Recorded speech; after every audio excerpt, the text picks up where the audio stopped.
All right, Buffalo Bills fans, welcome to the latest episode of The Walkthrough, part of the Overreaction Sports Network. I'm your host, Anthony Marino, and we are brought to you today by our good friends at FanDuel. So thank you guys for joining once again. The second episode that we have here and heading into week 3 of the preseason.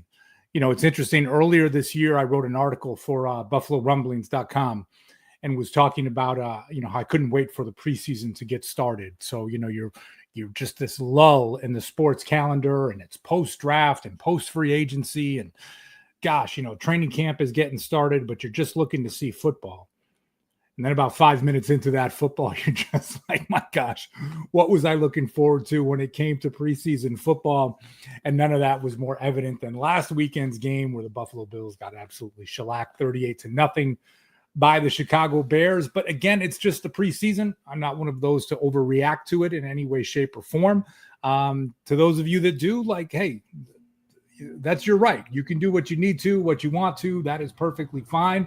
But for me, as I kind of take a look at things, it's just it's preseason football, and I'm going to try not to get myself too worked up about things. So, one piece of news heading into this game, I think there was some question, would Josh Allen be playing on Saturday night against the Tampa Bay Buccaneers? Sean McDermott confirmed, I believe it was on Thursday, saying that Josh Allen would not play. So this is the first time that he has not played in the preseason, although there were no preseason games in 2020. So I guess, technically he didn't play in that preseason either. But we will not see Josh Allen suiting up for the Buffalo Bills, or at least seeing any game action. And personally, that's something I'm completely fine with. As you go through with this, they had the joint scrimmage with the Chicago Bears. You go through training camp and practice. So, listen, if Josh Allen took 5 snaps on Saturday night and threw a couple of passes, I don't think I'd look at that and say, oh, good, he's completely ready for the season now at this point. One presumed starter that the Buffalo Bills will see on the field on Saturday is safety Cole Bishop. If you spend any time on social media during the preseason game against the Chicago Bears, there was a lot of chatter around Cole Bishop, kind of the one defensive starter that saw any snaps during the game. I think he played about a dozen snaps. Did not look great, but kind of along those same lines. He had been missing, I think, the 3 weeks of practice before that. Maybe got one limited practice in before that preseason game, and then kind of thrown into the mix. So not making excuses, just stating a fact there. And we will see Cole Bishop play on Saturday against the Buccaneers. How he looks, that remains to be seen, right? Hopefully you can see some improvement, maybe against the Bears. He was just shaking off some of the rust. And in this situation, he is gearing up, getting ready for the preseason. But that safety position has definitely been a major concern amongst Bills fans.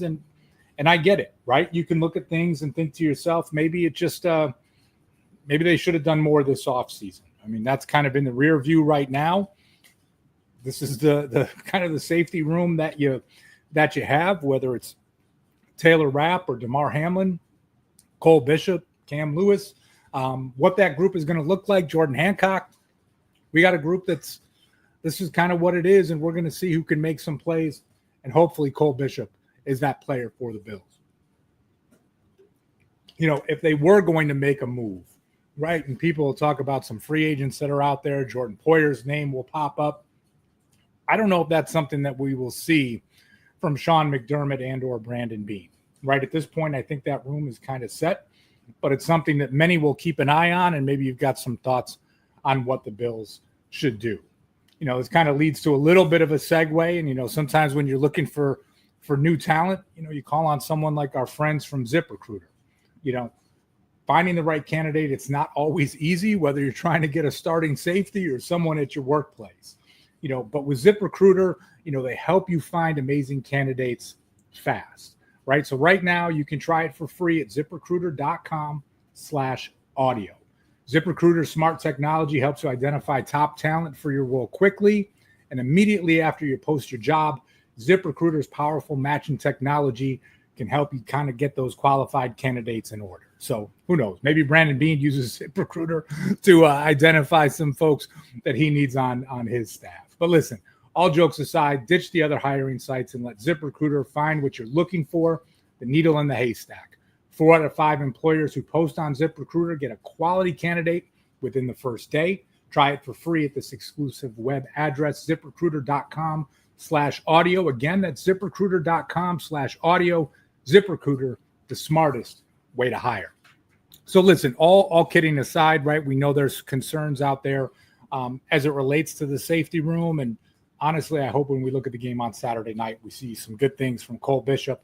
It sounds like he will be starting, and how much he plays, that certainly remains to be seen. Plenty of other questions about who will and who will not play. At least as I'm recording this on Friday evening, not seen anything yet other than the note about Bishop and Josh Allen, as I noted earlier. A lot of times when you go into this last preseason game, it's not about who's playing, but it's about who is not, right? Because traditionally, if someone does not see the field, that's the type of scenario where, listen, that's somebody that's probably safely on the 53-man roster, unless if there's some sort of an injury concern. Like, I get that part too. But really with this, as you start to look at it, who doesn't play is going to be interesting, because then you'll kind of have an idea, is Curtis Samuel lining up and seeing snaps on Saturday night? How about Elijah Moore, Tyrell Shavers? 3 kind of popular names that come up in conversations around the wide receiver room. The wide receiver room is probably the first thing I'll be looking at on Saturday night. You look at guys like Laviska Shenault, you've got Wilkerson, who's kind of been making some splash plays. Again, Tyrell Shavers, like, how many wide receivers will the Bills keep? Now, it's one of these types of scenarios. I don't expect to see Jordan Palmer on the field, or Josh Palmer, sorry. I don't expect to see Keon Coleman, obviously Khalil Shakir battling an injury. And then it'll be interesting to see what happens with Moore, what takes place with Samuel. Again, guys like Tyrell Shavers, like, is he going to see some meaningful time on Saturday night? I think he's got kind of an inside track to make the 53-man roster. Nothing more than a hunch from that standpoint. Curious to see what that will look like. Laviska Shenault is a very interesting name, right? For what he can do on special teams. And yes, he can contribute on the offensive side of the ball. He gives you something more than Brandon Codrington does as a returner. Codrington, just a returner. Gives you nothing on defense. Shenault, even if he is your 6th wide receiver, he can, kind of contribute in all 4 phases of special teams. And in a pinch, someone's battling an injury, like, yes, he can contribute on offense for you as well. So the wide receiver group, that's the kind of the main thing that I'm going to be looking at on Saturday night. Of course, the next thing, and at the time of this recording, no real updates on Tre'Davious White. Everybody has probably heard at this point, he left practice, left the field on a cart on Thursday. And kind of some, context added by Joe Biscaglia.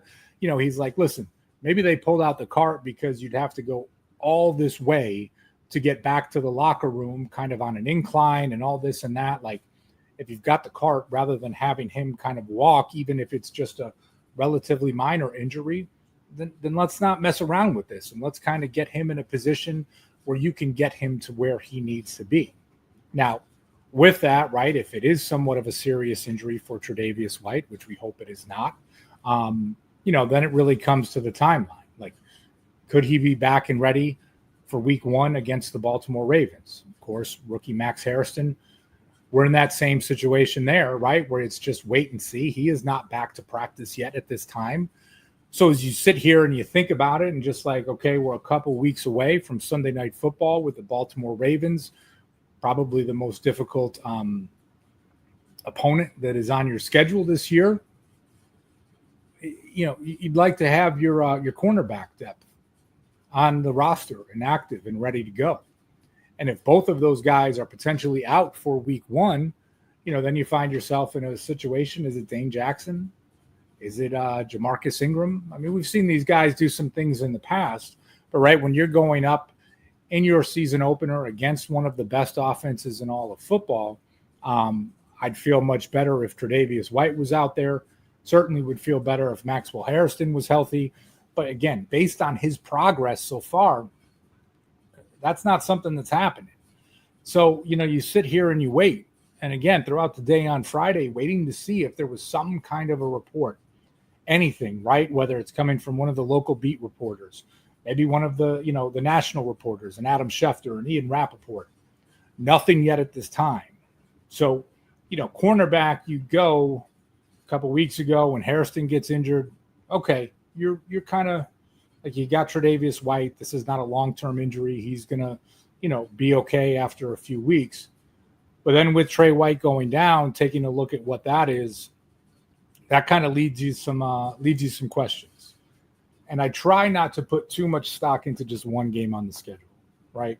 But the Baltimore Ravens in week 1, you have to feel there's going to be some sense of implication for the 1 seed, right? You talk about the Ravens, the Bills, the Chiefs. Those are the 3 favorites that can get that first round bye in the playoffs. And we have not seen that happen for the Buffalo Bills, obviously, in quite some time. And certainly not in the Sean McDermott and Josh Allen era. And just how fantastic would it be if that was something that could happen for the team this year? Now, listen, we haven't even gotten through the preseason yet. So talking about first-round buys in the playoffs and all of these things, like, I don't want to get ahead of myself here. But along those same lines, like, I will feel much better if we get a report coming out sometime soon that Tre'Davious White, just kind of, it's a minor injury or even some sort of timeline to have a better understanding for him. Because as I keep saying, there hasn't been a timeline yet for Maxwell Hairston, and you're just kind of waiting for some return to action. So, there was no media availability with Sean McDermott on Friday, no practice for the team on Friday. They were just traveling to Tampa Bay. So we will certainly just wait and see at this point and hope for the best. So, again, as you talk about these things, I'm trying not to look too much to this preseason game because, again, it's that third preseason matchup. I'm curious what kind of starting lineup the Buffalo Bills are going to put out there. I mean, heck, even in week 2 on offense, I think I counted like 5 or 6 guys that started for the team in Chicago that I'm not even sure will make the 53-man roster. And when that's the starters that you put out in week 2, I'm almost expecting less than that when it comes to this final preseason game against the Tampa Bay Buccaneers. Listen, before I get out of here, I would just love to get your thoughts as it relates to Hard Knocks as well. I thought the episode on Tuesday was the best episode so far this season. I know there's only 3 to choose from. So with that being said, it's kind of, the best of 3. It's not like you're talking about an extensive list of options. But I particularly love the segment with Ed Oliver and his horses, and of course, spending time with Ty Johnson and just them kind of, getting a closer look at Ed Oliver. We see a lot of clips on social media of him riding his horses, Josh Allen recording Ed riding his horse back, I'm assuming from practice, right? They showed that during the episode on Tuesday night. But to me, that was just kind of that, hey, training camp footage, some of those pieces, that's all fine and good. But this gives you kind of like a bit more of a look inside to one of these players and kind of who they are, what makes them tick.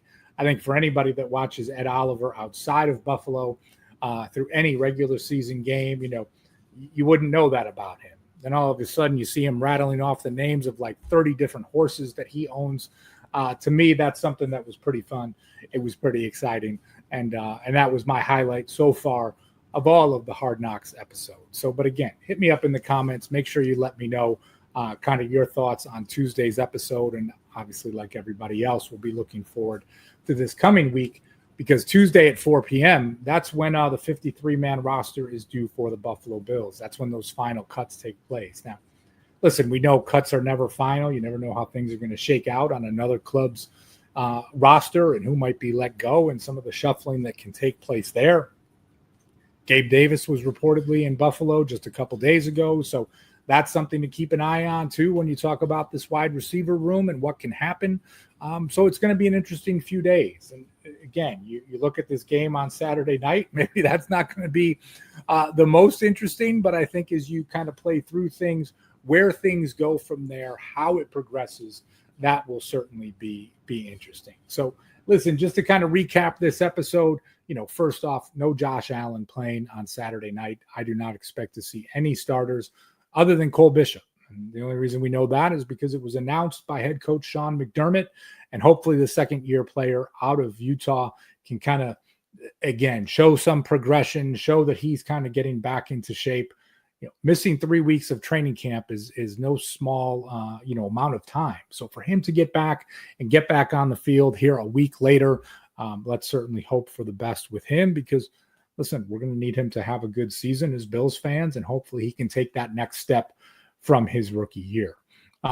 Moving forward, the things I'm looking at the most, of course, that wide receiver room, as we talked about, who's playing, who's not, and is anybody out there really fighting for a job, or is it something where, again, you're just looking to get through that third preseason game? Tyrell Shavers, if my money is on it, I think he is going to make the 53-man roster. Maybe the Bills keep 6 wide receivers. That's where my head is at right now, but certainly we'll find out more on Tuesday by 4 o'clock. And then finally, you talk about cornerback too. Getting through these injuries with Tre'Davious White and Max Hairston, certainly something not to look past. Who's going to play, who's not? Jamarcus Ingram is a guy that we've seen some flashes from in the past. Dane Jackson has been a steady starter for the Bills. It's not about so much this third preseason game, but again, once we get more information on these injuries, have a better sense of just what are the Bills going to do moving forward. And I guess one thing I neglected from my notes here in front of me, do they end up giving someone like Rasul Douglas a phone call to see like, hey, if this is a longer term injury, we need to do something here, and what can that look like? No reports of that yet at this time, but I think as we get through Saturday night, we'll have a better idea, and maybe we'll even get some more information as it relates to the injury for Tre'Davious White. So listen, with all that said, it's time for me to wrap things up. I always appreciate you guys tuning in. It's always a lot of fun to be here with you on the walkthrough. 2 episodes in. Look forward to coming back with you next week. Hey, when you get a chance, make sure you hit that like, subscribe. Be sure to comment on all of our videos here on the Overreaction Sports Network. Great shows with Joe Miller, John Fina, Jerry Ostrowski. Happy to be here with you. Time to get out of here. So, all right, enjoy the game on Saturday night. I'll talk to you next week. Go Bills, and thanks again for tuning in.